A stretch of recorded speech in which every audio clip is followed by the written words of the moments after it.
in all the 774 local governments in Nigeria. Our people can now see rapid development. So we just want to thank God Almighty for giving us a president like Bola Ahmed Tinubu, who has had the courage to take this step by coming to the proper place to say, let the proper interpretation be made to give life to the third tier. Enough of the intimidation by forces who do not want democracy to exist in Nigeria. Mr. President, we say thank you for being a true Democrat. Thank you for giving life to democracy in Nigeria. We will never forget these gifts you've given to us.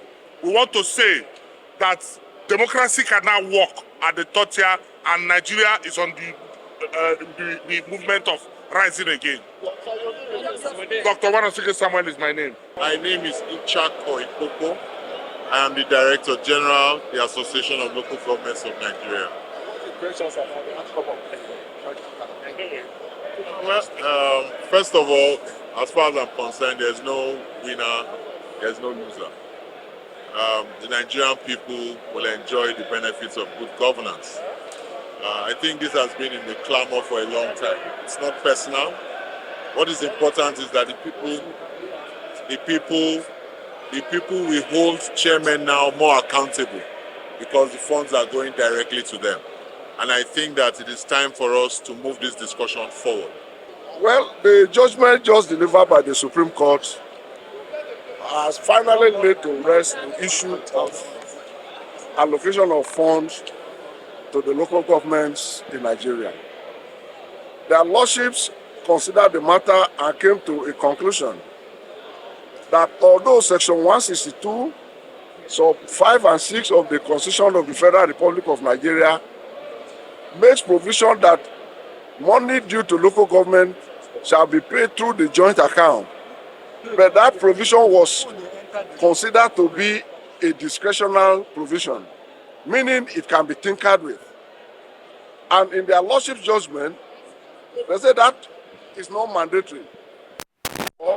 Their lordship came to a conclusion that money due to local government shall henceforth be paid directly from the Federation account to the 774 local government and 6 municipal council in Abuja.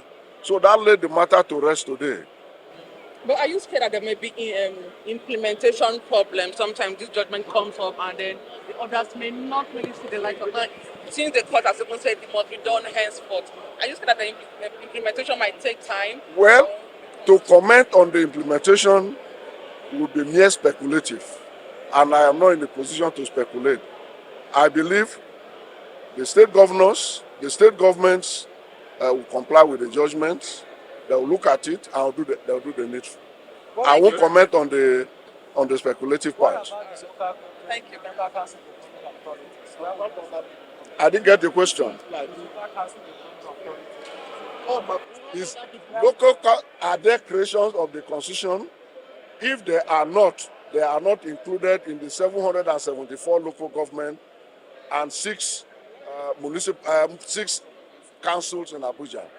But if they are created by the Constitution, then they will enjoy what Section 162, so 5 and 6, and the judgment of the Supreme Court today provided. Thank you very much. My name is Johnson Usman. I represent Attorney General of Borno State.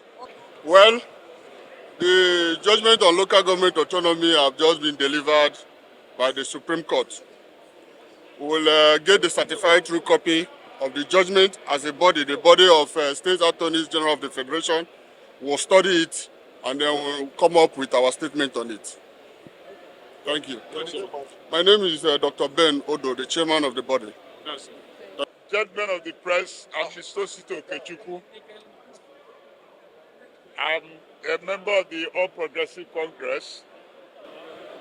For me, today's judgment is historic and iconic judgment that has restored grassroots democracy, which our emperor governors are dampened for the last 25 years.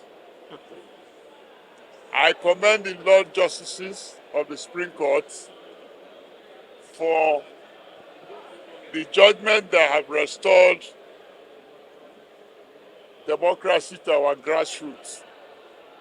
Because democracy almost disappeared from our rural communities when our governors appropriated the local government powers, rigged local government elections, mismanaged federal allocation. I commend President Tinubu and his Attorney General Lateef Fagbemi for this suit. We recall that President Tinubu had been in the vanguard of fighting for the autonomy of local government, even back when he was governor in Lagos. His efforts and perseverance have paid off today. And I urge all Nigerians to henceforth rise up and go back to your communities to make sure that your councillors and your local government chairman are accountable, because 20.6% of federal allocation will be useful in transforming our communities. All that will be needed is the supplement from the state and the federal government. But if we allow the 20.6% federal allocation to go down the drain, as the governors have done, then it will make this judgment meaningless.